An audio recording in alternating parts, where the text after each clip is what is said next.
Greetings, fellow Slayers. Well, we're looking at Buffy the Vampire Slayer Season 2. Now get you some of the episode Bewitched, Bothered, and Bewildered. It is the night before Valentine's Day, and Buffy and Xander are patrolling in Rustfield Cemetery. Xander serves Buffy the heart-shaped blocket that he's bought for Cordelia's Valentine's gift. He wishes that dating was like slaying, direct to the heart, no muss, no fuss. Just then, a vampire rises from the ground, which Buffy disposes of quickly, for telling him that slaying is a little bit more dangerous than dating, which prompts Xander to remind her that she is not dating Cordelia. On Valentine's Day, Cordelia finds herself ignored and rejected from her group of friends, mostly because she is dating Xander. Meanwhile, in class, he witnesses Amy, whom we know is the daughter of a witch, bewitching Miss Beekman into thinking she has handed in her homework. After class ends, Xander tells Will and Buffy what he saw. Concerning witchcraft didn't turn out well for Amy's mom, Xander decides that he should talk to Amy and warn her about practicing witchcraft. Giles soon arrives and talks to Buffy. Giles soon arrives to talk to Buffy, but the conversation turns awkward when Jenny runs into them. Jenny tells Giles that she needs to speak to him personally. Giles hesitantly brushes her off and brings Buffy to the library. He warns Buffy that Angel has a long past of committing hideous and bloody acts of affection during Valentine's Day. Although he refuses to go into the details, he suggests she takes a break from patrolling until things cool down. In the factory hideout, Spike presents herself with a pretty necklace for Valentine's.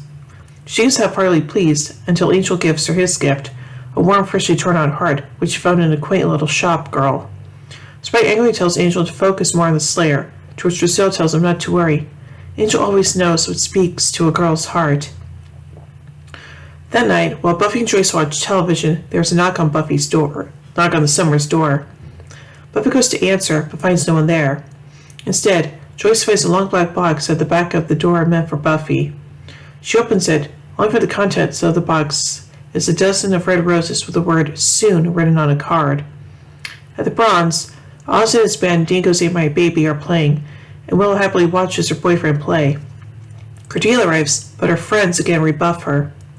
Xander approaches sad Cordelia, presenting her with her Valentine's gift, a heart necklace, and telling her it may just be teenage hormones that's driving the relationship, or maybe more than that. Cordelia is at first impressed and joyful with the gift, but quickly tells Xander that she wants to break up because we don't fit. Xander, agitated, walks off, leaving Cordelia looking sorry and unhappy. Aww. The next day, Xander finds himself the school loser, having not only being dumped but having it happen on Valentine's Day. He tries to talk to Buffy, but she's preoccupied with Angel's visit and brushes him off. Xander then confronts Amy about his knowledge of her magic and then proceeds to blackmail her into casting a love spell for him. Amy reminds him that love spells have to be pure, and Xander tells her that the love spell is pure hateful vengeance. To complete the love spell, Xander needs something that belongs to Cordelia, so he quickly asks her for the necklace back. Cordelia pretends that she hated it and has been keeping it in her locker, when actually she's been wearing it under her clothes. The two then snipe at each other before Xander leaves. That night, Xander and Amy perform the spell.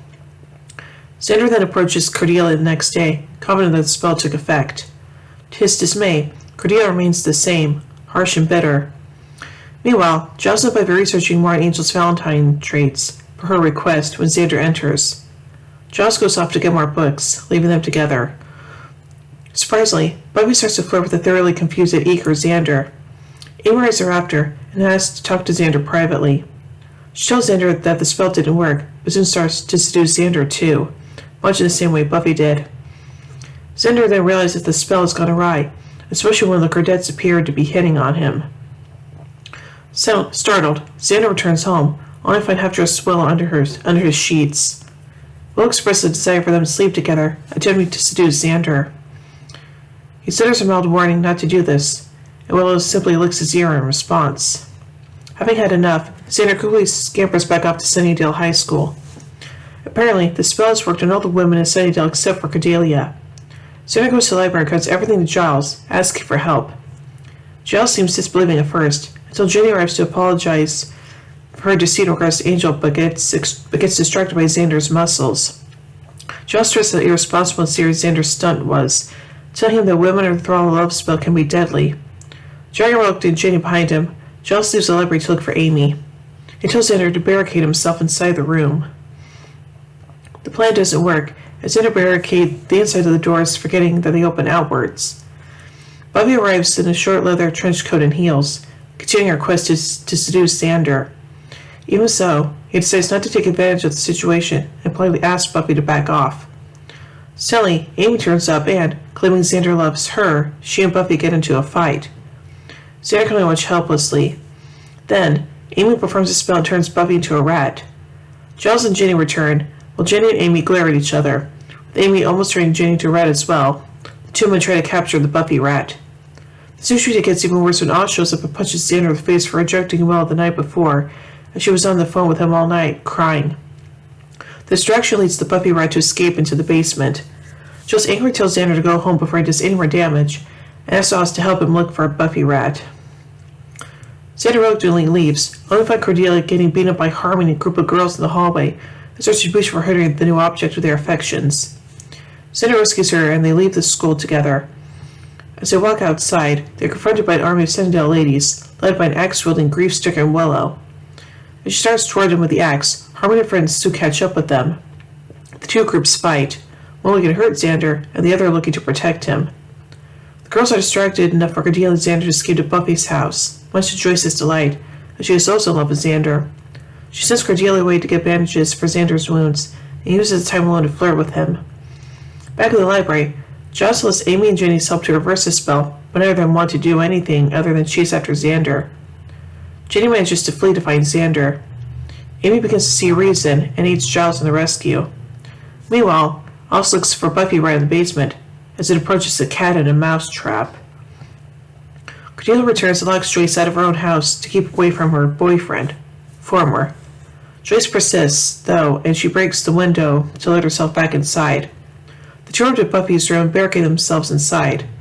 Angel comes and pulls Xander out through Buffy's open window with the intention to kill him as a Valentine's Day gift for Buffy. Just before he's able to, however, Angel is blindsided. Xander initially thinks Buffy has arrived, but his savior is actually Drusilla, who has also fallen under the love spell. Angel is confused as to why she saved him, but Drusilla tells her side that she's finally found a real man and announces her plan to turn Xander into a vampire. Before she sires Xander, two are besieged by the mob of women and separated. Willow is about to cut Xander's head off, but is stopped by Cordelia. She and Xander are able to flee into the house and attempt to block the front door. Drusilla knocks the back door off its hinges, allowing more women to enter, but Drusilla is unable to enter herself, as she has never been invited inside. Xander and Cordelia have to run again when Joyce arrives with a knife to kill Xander to stop anyone else from having him, and they take refuge in the basement. Xander inadvertently reveals that the spell was for Cordelia, which seemingly touches her. Just then, the women break through the basement door. Just as the dangerous mob advances towards them, Giles and Amy manage to reverse their spells, and everybody was soon cured from the thrall. The girls look around, startled and confused. Cordelia quickly explains that they all took part in an overzealous scavenger hunt. Meanwhile, down in the boiler room, Oz finds a very much human Buffy very much naked. Harry asks her to stay while he gets some clothes. The next day, everything returns to normal, although Willow refuses to talk to Xander. Buffy thanks Xander for not taking advantage of her while she was under the thrall. It tells him that they'll likely need to grovel to Willow. Cordelia's back with her snobby posse, but this time, after they humiliate Xander again, she dumps them and proceeds to walk arm in arm with Xander, rekindling their relationship. Aww. So now let's take a look at some continuity surrounding this episode. Dingoes Ate My Baby performs on stage for the first time since Inca Mummy Girl. The song Dingoes Ate My Baby plays, Pain, was also performed in Buffy's house and Dead Man's Party. Amy Madison, who first appeared in episode Witch, will have a bigger role to play in season 6. This episode marks the first use of the term Big Bad in the quote, the big bad thing in the dark. However, the term will later return to Big Bad in the season 3 episode Gingerbread. This phrase will be used repeatedly throughout the series to describe the major villains, especially those involved in the season's main conflict. Amy asks Buffy, bad breakup? To which Buffy replies, believe me when I say, uh-huh. Buffy is of course referring to Angel losing a soul in surprise. Jenny makes 2 attempts to apologize and make up with Giles after the events in Innocence. Amy will once again use the red transformation spell to turn herself to red to escape in gingerbread. In this episode, we get to see a little Willow's dark, murderous side. This persona is further developed in Villains. The scene in which Xander and Cordelia are lying on the floor, attacked by the crazy mob, is part of a flashback scene in him. Xander refers to the events as good times.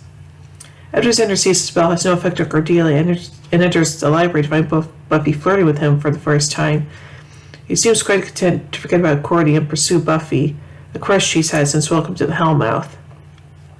Giselle becomes one more supernatural female to be attracted to Xander, joining the She-Mantis and the Inca Mummy. We first saw Cordelia and Joyce meet in a schoolyard, and in this episode, they've been introduced as Joyce greets her by name. Despite Cordelia's previous stated desire to keep her relationship with Xander a secret, she has officially revealed it by the beginning of this episode. While Spike is still weakened from his ordeal in the church, he started to noticeably heal with a reduction in his facial burns and an increase in strength. Oh boy. So now let's take a look at some production notes about this episode.